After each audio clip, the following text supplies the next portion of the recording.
Welcome to our Week 2 KK Collision football show. Can't thank Kyle Kern enough for his support for our football show throughout this season. This week we are joined by Antwerp head coach Jason Hale. Going to go through the program from the year they shut it down and to the present day. Coach, thank you so much for making the trip out here from Antwerp tonight. Appreciate you guys having me on. Excited to be on and talk about our guys and our program. Big one over Montpelier in week 1. Let's start there before we get into kind of the history of the Archer program. Yeah, I'm glad you guys set me on the end down here with a guy that might have picked against us last week. So I wasn't the only one. Was I the only one? You were the only one. Yeah, sorry, Coach. No, it's all good fun. No, we knew going to that game, Montpelier's a good team. Coach Robinson's done a great job up there. The Starks kid's a good quarterback. But we were prepared. We had a great week of practice. We know we lost those 13 guys from last year that were program builders that we'll talk about here. But our seniors have a lot of experience too that were part of that program. So they got us off to a good start. We were balanced offensively. Great defense when you pitch a shutout. Caden Winslow, 97-yard pick six. The dude's a playmaker, and it was just great. Great to see our guys go out and finally get rewarded for their hard work. Since you start stepping that weight room at the beginning of June, lifting those weights, and they believed in what we did, and the result was the end of on Friday night. With a big turnover in your roster, were there some questions that you wanted answered that first week? Was there anything that surprised you, Coach? Oh, for sure. You lose. We're replacing really 4 offensive linemen up front. Keegan Gray-Wyckoff comes back at left tackle, and then Derek Hines played line last year, but he's not our quarterback, so he moved. So we had to replace 4 offensive linemen. Our skill was, we knew what skill we had coming back with Caden and Dane and Taven and Jackson and our receivers. But our running back was Zach Salas, who's a sophomore. Obviously, quarterback with Derek, and then the offensive line. So those. Very happy with how those positions played. We're playing 4 sophomores and a junior up front right now. So a lot of young guys up front, but they're starting to communicate well. Zach Salas had a touchdown, his first varsity touchdown. Sophomore wrestler for he wrestles for us. He's a hard-nosed kid. So it was just good for us to kind of figure some things out, on the offensive side of the ball. Derek did a good job in his first game as quarterback. Every time you got to replace Carson Ultimus, that's a tall task, but he's done a great job. And I tell people all the time, we still have great players. It's just going to look different what we're doing this year. When we've been very lucky in the past to have those guys that graduated, and athletes everywhere where we can keep things spread out, do some things. We're doing some different things this year, but we're having success because those guys are buying into what we're doing. Well, I dare say there's probably not many programs in the state of Ohio or anywhere that take an O-lineman last year as now your quarterback. So that's pretty unique. Yeah, it's a testament to Derek and how hard he's worked over the summer, and he's a great athlete, baseball player. So we talk all the time at Antwerp about being a multi-sport athlete, and he's a perfect example of that. Plays football, plays basketball, plays baseball, and we're able to make that transition because he's a multi-talented kid. So we worked on stuff all summer, and it's been great to see. And obviously he's been pushed by Hampton Rogie, who's also our backup quarterback. Who you guys know is only one play away. So those guys he's got to stay ready as well. So getting great reps in practice and push each other all summer. So we're off to a good start, and we're excited to keep this thing rolling.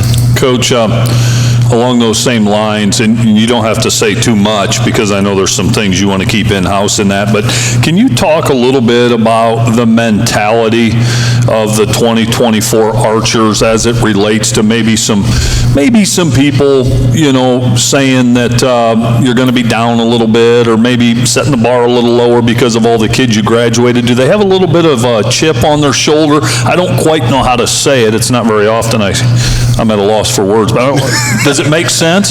Is there a little bit of an edge? These kids have something to prove, that they've been waiting in the wings and now it's their turn? Yeah, absolutely. I think, anytime, our guys are constantly seeing things on, social media or hearing things. Oh, they lost this, they lost that. Well, that provides you a little extra edge. And I think, we finally got the chance to go out and show what we have on Friday, and our guys did a great job with that. So, I'm just excited because that was week 1. We can continue to get better. There's a lot of things that we got to clean up, a lot of things we looked at from this weekend that we can get better at and continue to get better. So the exciting thing for me is this is the first step. And you guys know, it's week 1, the biggest jumps from week 1 to week 2. So we're excited for this week, another great week to get better. Did you come out healthy for the most part, Coach? Yeah, besides thinking cramping every left and right, and that's drives me crazy. And the kids hydrate, but it's just to simulate that intensity. You guys know, coming out of week one, it's tough. It's tough to simulate that intense. Coming in practice, and we get the game, those game reps, those intense reps. Your muscles are contracting, and it's hard to simulate that. So, our guys did a great job of handling that well.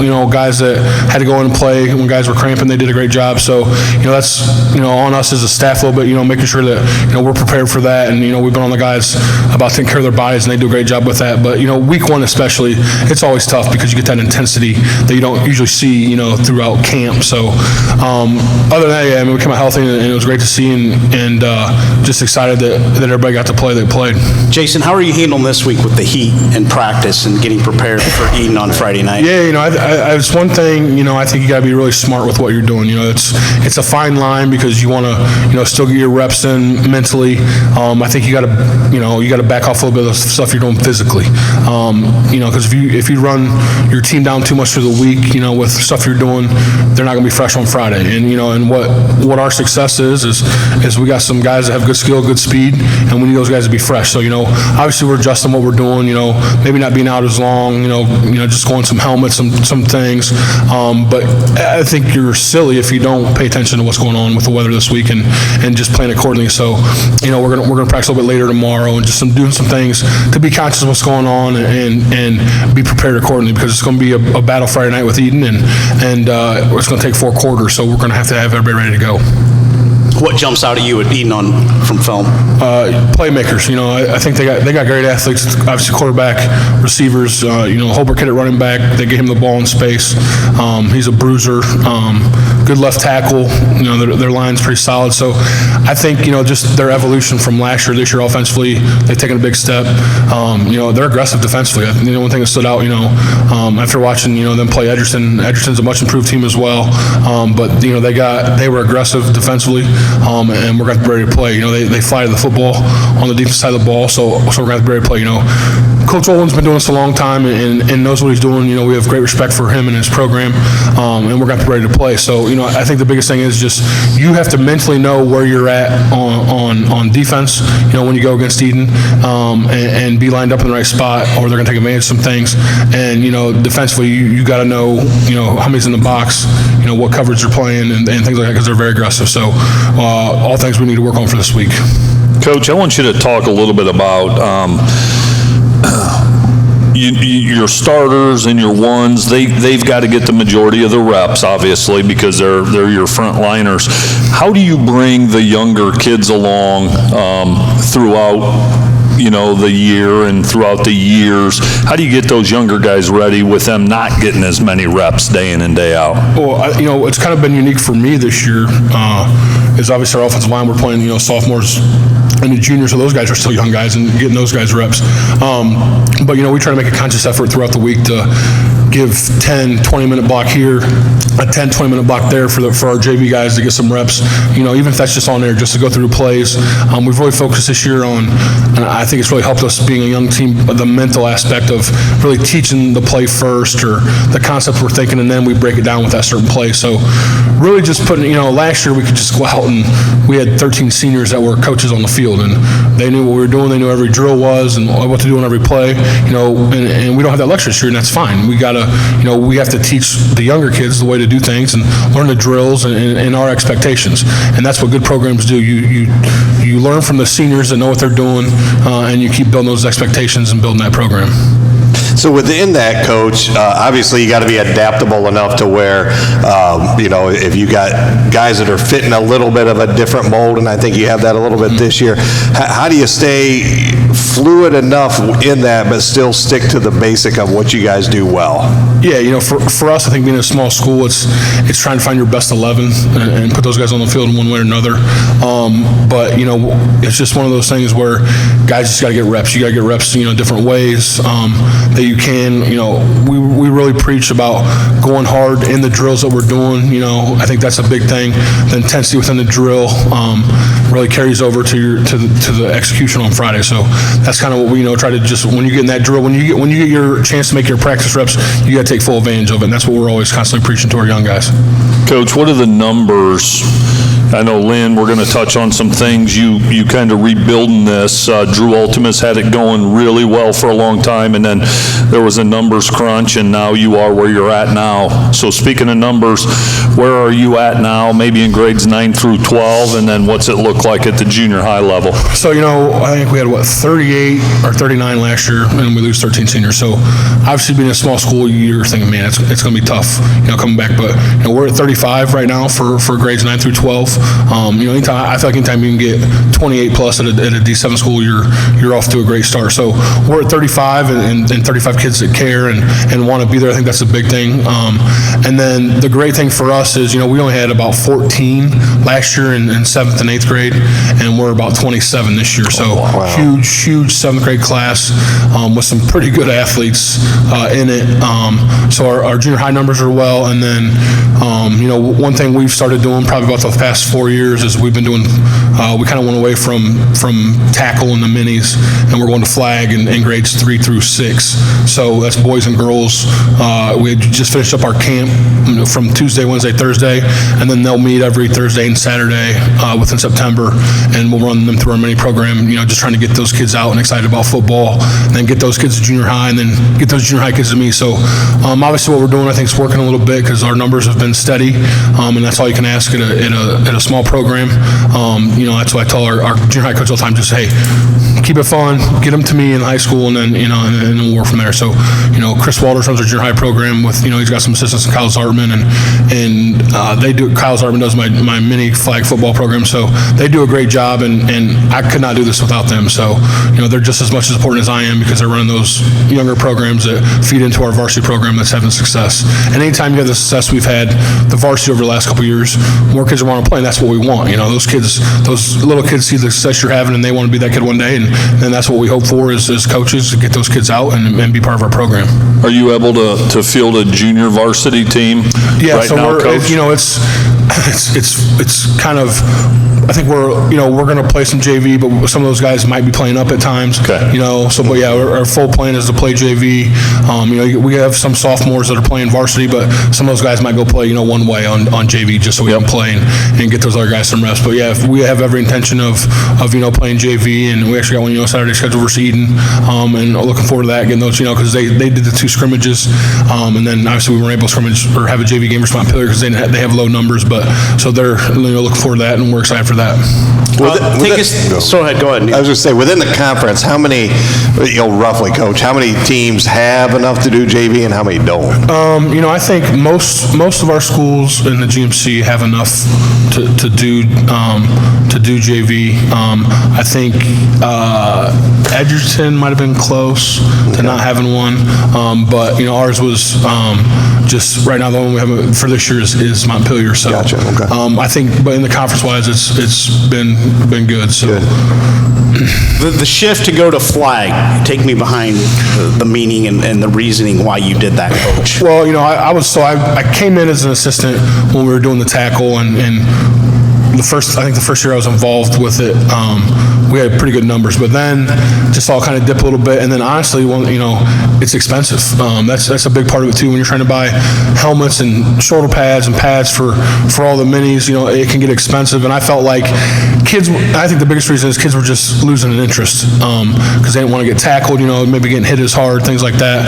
So, we made the decision to go to flag where kids are learning the fundamentals. You learn the fundamentals and then grow the game. And it's been one of the best moves we've made because our numbers over the past, 3 years have been 50 plus for flag. So, you obviously look at kind of what the Max done. We've done some, reading up there, what they're doing.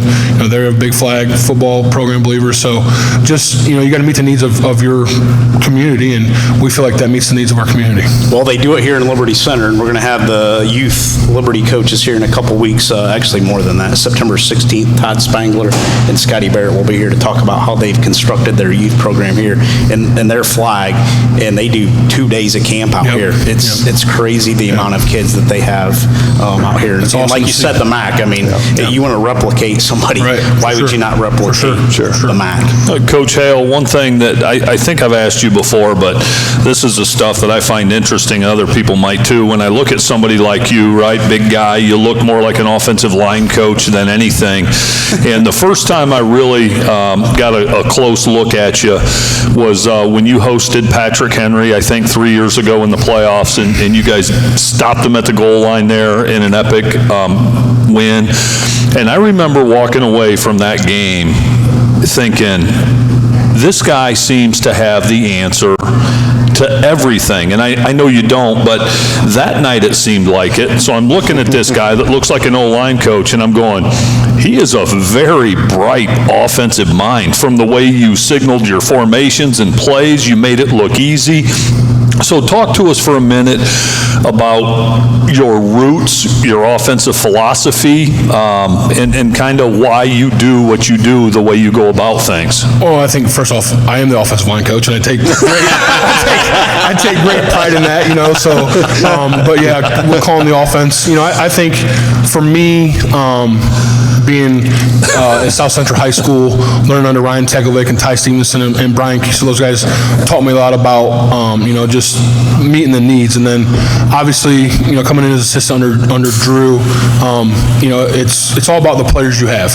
You know, and you got to meet those needs of what personnel fits you, you know, and obviously the personnel we had last year doesn't fit the personnel we have this year. So always just constantly thinking of what you can do. And obviously anytime you give a former offensive lineman the control of an offense, there's going to be some tools and some tricks, and you know, it's fun.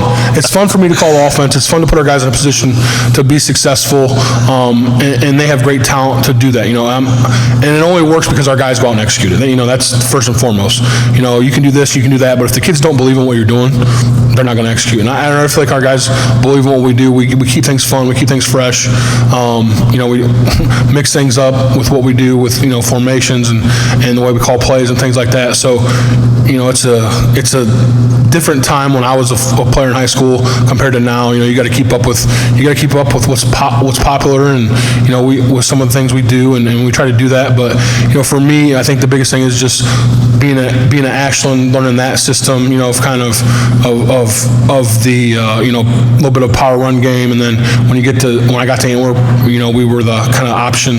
So for me, I think as a coach, I've grown with just understanding different systems with the option, you know, with the spread, and you know, and things like that. So you're constantly always looking to get better at those. So you know, I'm able to take those pieces and put our guys in the best position to do that. So, Coach, one more thing. If you are looking to learn, or maybe there's something you don't understand, or you want just another viewpoint, who are some guys you would call? Where would you look to maybe gain some knowledge, or maybe you have an opponent in the playoffs that you're not familiar with?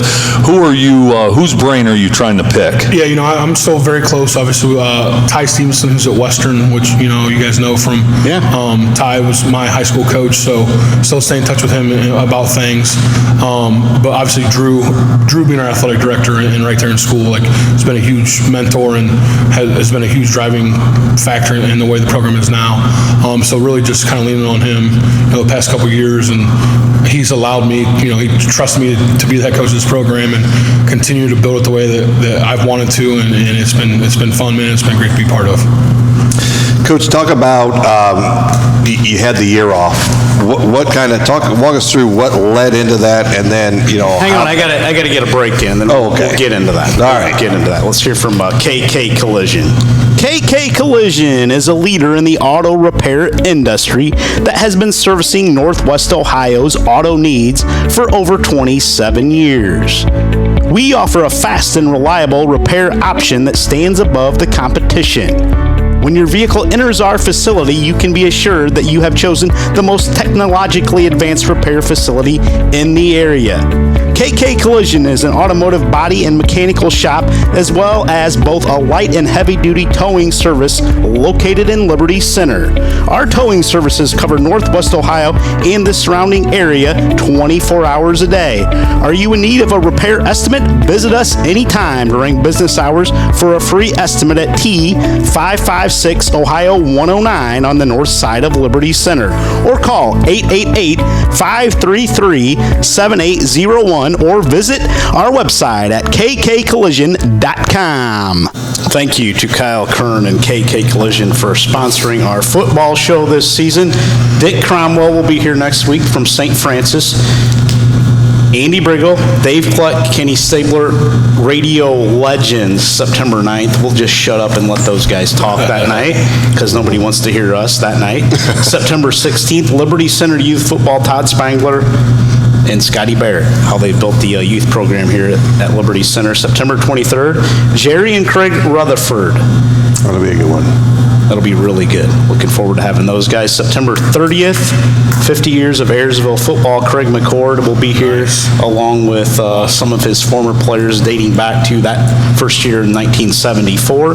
Jim Mazies will be here October 7th to talk about the Southview program and what he's done there. October 14th, Ned Steckschulte and a bunch of Columbus Grove guys, 100 years of football. And then October 23rd will be our last football show.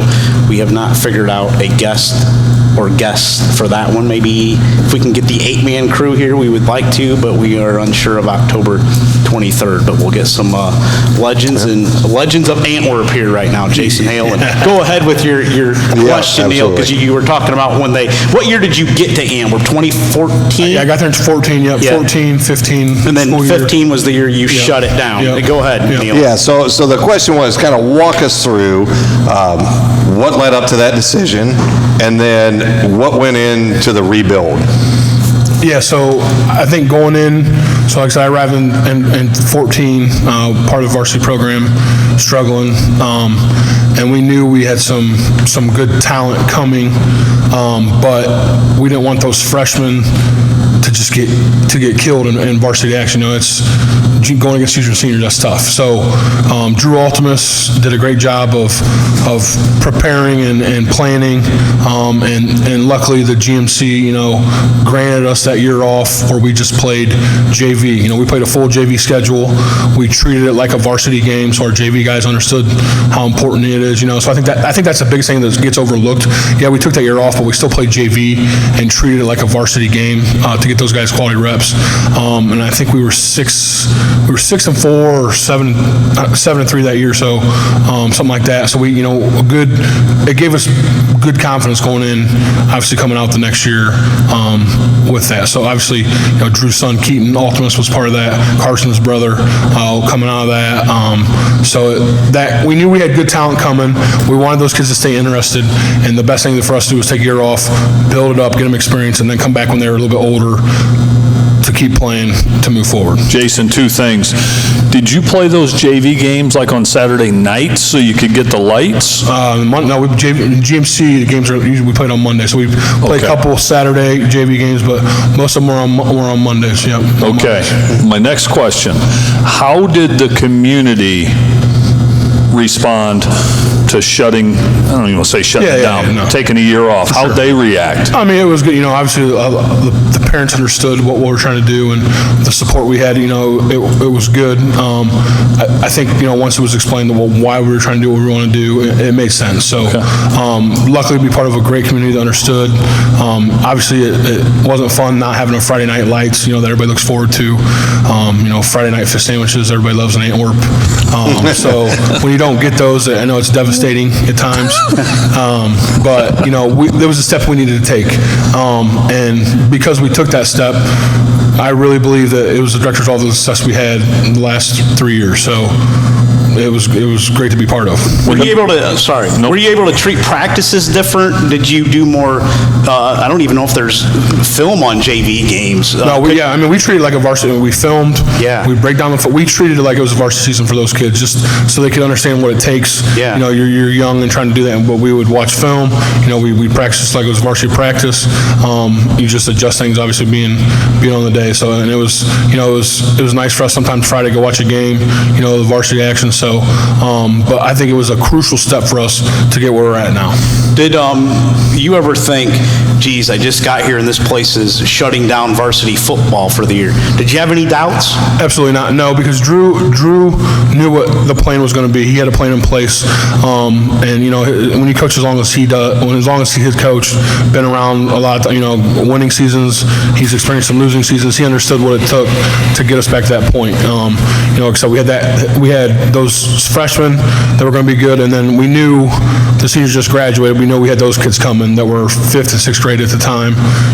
Those guys were coming. So that's the group we wanted to get to, and we were able to do that and still have great numbers getting into that group. So we could, pair classes around them to have success. Coach, you mentioned the Antwerp community. Talk about that and what that means to your program and what the community support that Antwerp brings. Oh man, it's a great place to live. It's a great place to be part of. The support that we receive on Friday nights, you look in the stands and it's full. And the first game last week in Montpelier, the stands were full. So they understand why it's important, because it matters to the kids. And we know they're there for the kids, and it's all about putting the kids in the right position to experience Friday nights. And our community makes it great to be part of Friday nights. And it's just it's a great place to be, because people care about our kids, not just on the football field, but off the football field as well. And that's something I think is very unique that you don't get in a lot of places. Being in a small town, small school, people care more than just besides football. And I think they care about the kids off the field as well. Do a lot of the Antwerp people that graduate, and I know some go off to college, some jump in the workforce, do a lot of the Antwerp graduates come back and raise their kids in Antwerp that you've seen? Yeah, for sure. I think that's a part of it. It's funny, we're running into now, like, some of my assistant coaches, guys they played with, their kids they're coaching their kids and that thing. So obviously they understand what, tradition's about, and they want their kids to be part of that. And it really is a great place to live, and Fort Wayne is booming, so obviously, a lot of jobs are available in Fort Wayne, so Antwerp's kind of a good place to live, for a lot of people working in Fort Wayne, and I think that's kind of what we're getting, and it's been great to see.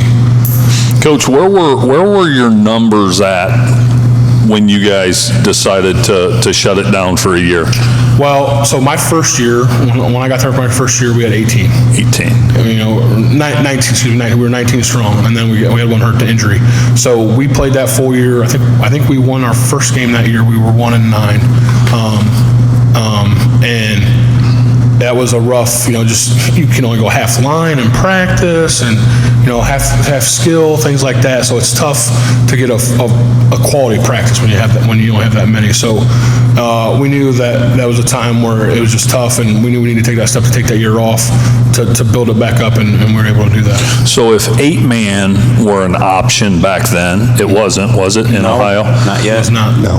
And I know you can't, we'll never know, but Right. would that have been something maybe that was considered? I think it would have been a reasonable option, yeah, because, we want the kids to play. And obviously if, you got 18, that's almost 3 teams, of 8-man. Obviously it's hard to tell, but, the ultimate goal is always to play 11-man, because, that's what people, want to play. But I think the 8-man game brings other options for small schools that's great to see, because people want to see football, whether it's 8-man, whether it's 11-man. It's the same game that everybody loves, just a little bit different version. So I feel like if you don't consider that as a small school, you're taking away from giving the kids a chance to play a game that makes you a better person, that makes you a better athlete, that allows you to grow individually, that they should get to be a part of. So Thanks a lot, Strock. I spent all week thinking of one question that I wanted to ask, and that was it. Was it? That was it. That's actually that speaks highly of you that you're thinking like me. that's I don't know if that's scary or That may sound arrogant, but I think it does. scary. I know what I wanted to ask you, Coach. It slipped me a minute ago here. now it seems like kids will transfer schools at the drop of a hat and things like that. Was that ever a concern? I know it wasn't as in vogue in 2014 as it is now, jumping ship at the drop of a hat, but is that something that came up, or did a couple kids leave Antwerp and say, hey, we don't want to take a year off, we want to go play? I mean, was that ever an issue? No, I mean, because those kids were young, they were freshmen and knew it might be kind of hard for them to do that. But I think for the most part, they were all freshmen that wanted to be in Antwerp, be part of the program, be part of getting the thing going the right way, and we were able to do that. So, we never really ran into that issue. For me, being my second year, it was a great year for me to better myself as a coach. With we're still treating it as a varsity program, and you want to put those kids in position to be successful. So you got to be prepared, and we were able to do that. Excellent. Coaches, you at some point here get to the end of your time at Antwerp, and you look back and say, man, came in, went from shutting the program down to here I am on my last day. When you look back, what are going to be the things you say, you know what, that's the stamp I wanted to leave. That's what I wanted for Antwerp football. I think the biggest thing is just the passion. I think that's the biggest word, that I have passion for what we do with these kids. Our kids have passion about playing football. Being part of Antwerp, football means something. It's greater than just going out on Friday night. It's being part of a tradition that has quality program from, the early 90s to now. So I think the biggest thing that I would like, to be running for is just having a passion for the game of football and how it makes you a better person, makes you, a better player, and it just allows you to grow individually and collectively. You went through 16, 17 straight losses, Coach. A lot of programs, when you start that downward spiral, they sometimes never recover. And I think it was the day of our golf outing, our first Black Swamp golf outing in Defiance. You guys had beat Waynesfield Goshen the night before for your first win. Yeah. How did you stem the tide? How did you keep grinding with all these losses piling up? And the kids could have quit and said, football's not something we want to do. You could have lost it quick. Yeah. I so obviously took over, first year was 2019. Yeah. 0-10. Yeah. Had some playmakers, but we had some injuries we had to deal with. Luckily, I have great support from our administration and our athletic department, first and foremost, and community. So they believed in what we were doing. So 0-10, obviously, as a first-year coach, you're like, man, what, But we really felt like we showed up every week and put the work in, and we just weren't able to pull it out. We just didn't have enough horses. So then 0-10, then you come back 2020, then you're dealing with COVID. And, we all know what that was like, this and that. And the GMC at that time had some real sluggers. Yeah. Edgerton had rolling with Coach Wilhelm. Ben had him rolling. Yeah. Oh my gosh, Prince. Yeah. Yeah. So, some of the old school dudes weren't happy that all teams in Ohio made the playoffs that year. Well, we were happy. That was my first win. Yeah. And honestly, we talked about that was, when Carson was a freshman. That's the group we wanted to have in place. And the plan. I think what a lot of people forget too is the plan was never for Carson to play as a freshman. We wanted him to get reps in JV. Maybe play a little bit. But then Hunter Sproles got hurt, who's going to be our quarterback, week 1 on an interception return. And Carson was forced to play. But him playing made him that much better the next 3 years. But I'll specifically remember, the call we made on offense. He threw the backside post for a touchdown. And I'm like, when we scored, I said right away, I'm like, we got something special. We knew what we had. And so we were able to get that win. The Waynesfield Goshen, nobody gave us a chance going down there. We get that win. We come back. Played Lipstick tough, the next week, and then we're able to get another win versus Hilltop because that was the year you could still play after you lost in the playoffs. So we got 2 wins that year, and I think that really propelled us. The kids knew what we had, and we were excited, and I don't even know if I took a week off that's going into that next season because we knew we had coming back, So took a little time, and then we got right back to work with what we wanted to do, and then we went 9-3 I think the next year, and then obviously go 13-1. After that was a big deal and something that I will always remember. Being making a regional final, and just come up a little short to a good LCC team, but that's something our guys always remember. Obviously the weather, the snow game, squall, oh my goodness, that's what high school football is about. Just making those memories and having that to look back upon. And I'm so thankful to be part of that and be part of this program and have this program where it's at now. That snow squall got you like 80,000 views. I went viral, man. Yeah. Crazy. That's one of the craziest games I've ever been a part of. When we were at Ashland playing, we had like a 4 seasons game where it rained, snowed. Sun was out in one game too when we were at Community Stadium in Ashland. But the game at Finley was one of the craziest games I've ever been a part of. Your experience starting and I remember talking to Doug Rakes and Andrew Mickey, who was their DC at the time in 2020, and he played against them, and they told me, they're like, this Ultimus kid that Antwerp has, I know we beat them, it was 56-6 or whatever. Yeah. They're like, this kid's the real deal. Yeah. If there's a coach out there and they're kind of on the fence about maybe playing a freshman, and give me your experience, and maybe what would you tell a coach like that in that situation? I think if for us, when Hunter got hurt, that Carson became our only option, and you had to take your lumps with it. There were a lot of good things, there were a lot of bad things, but to get those live reps versus varsity opponents, there's nothing that replaces those live reps. And so he was able to get those reps as a freshman, understand kind of what it took, and then come back as a sophomore, and see the field that much better. And then, his junior, senior year to do what he did was just amazing. I think I think there's a coach that's kind of on the fence maybe to play freshman or not. I think for us it was great to play him because we knew what we were going to have the next 3 years. That's to build a program. What you're going to have. You want him to get those reps. It's important to get those reps to continue to get better. Coach, I want to put you on the spot here, and this isn't something I'd normally ask, but I'll preface it by saying this. If I were an athletic director down the road at, doesn't matter where, but say a little bit bigger school, and I'm the AD, I can tell you unequivocally, you would be one of the first guys that I would come after to be my head coach, and I mean that. I've said that many times. And you don't even have to answer this, but I know you're a goal-oriented guy. It's clear you're happy at Antwerp. Where do you see Jason Hale in 5 years or more? Are you content where you're at? Do you have any aspirations of maybe coaching at the college level or somewhere different? Any thoughts on that? You don't have to answer it. Well, I think I had better check with my lovely wife first. If any of those decisions be made, obviously happy with where I'm at right now. Antwerp's a great place to be, part of the community, and no desire right now at all to go anywhere. Just want to keep building this thing and enjoying what we have. I have great staff that we have, and it's just a great place to be. Well, the only I can say probably.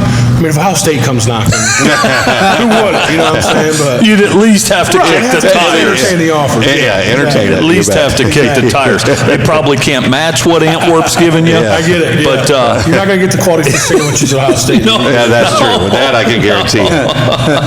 I'll tell you what, I vouch for him for people that have asked for opinions about me too. coaches in the area. Too. Absolutely. Me too.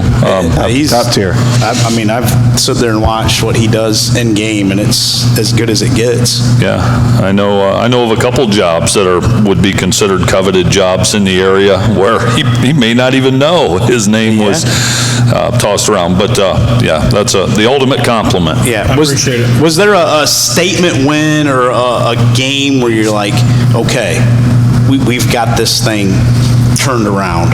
I would say, when we beat Tenora, because Tenora's Tenora, they're powerhouse at GMC, but when we were able to beat them, Carson's junior year, we kind of knew, like, all right, we got something special here, and then, kind of build upon that. With that, when you're able to compete in the gym, we have great football in the GMC, and when we were able to compete with those guys, after, giving up so many points for so long, and it was just great to be able to compete, and, success breeds success. Those guys not only had success in football, basketball, track and field, so quality athletics at Antwerp right now, and it's been great to be part of. Coach, do you see the Archers? I'm gonna put you on the spot again and ask you to not be afraid to toot your own horn. Can you guys, I know it's early, but if you're healthy, can you guys compete for a GMC championship this year, or at least be in the mix? I think we could definitely be in the mix. It's a battle each week. I think you could look at this year's GMC champion having one or even two losses. That's how balanced the league is. If you look at things, it's very balanced. You got to be ready to play each week. And obviously, after seeing some early tape on some other GMC teams, much improved. A lot of GMC's much improved. So obviously, with what we lost and our guys coming back, we're going to have a little target on our back, and we understand that, but our guys will be ready. I can promise you that, and I'm just excited for the chance for them to go prove what they can do and be a part of it and continue to build this program the right way. And I really feel like our guys do that. They play with class, they play hard, and that's what part of being Antwerp football is about. Great answer. Along with some players, you lost a couple assistants too, Coach, that were a big part of your program. Obviously, how have you? With Drew was my offensive guy in the box last year. Obviously, anytime you lose, he's finally getting to go be a dad. Carson just moved into BG, athletic director. You guys know the details of the hassle of that. So I think he's really enjoying not coaching. But I know he's just a text away or call away. And then Travis Lacey, who called defense for us phenomenally for the last for so long, great defense coordinator for his 20 careers, moved on to actually Montpelier superintendent now. So that was fun last week to see him in the opposition's color. But when you lose two guys like that, it's a big loss. But we brought in John Deal has come in and helped me on offense, coaching our quarterbacks and kind of offensive-minded guy, been a great fit. And then Paul Cottrell and Zach Feeder are kind of calling the defense together now. And the preparation that those two guys have put in from last November to now has been amazing. And the first week when we were able to pitch a shutout, I said, I don't know the last time an Antwerp D coordinator in their first week has pitched a shutout. We're gonna have to get in the record books. But it's a testament to them how hard they've worked. We've worked as a staff to come up with ideas, and the kids have believed in what we've done, and they've gone and execute. So those two guys have done a great job with that. A year ago gets over, and you have all this success with that great senior class for their careers. When do you start game planning for this season? When did you guys start meeting and talking about? I think obviously we lost that Arlington game. Arlington was a really good team.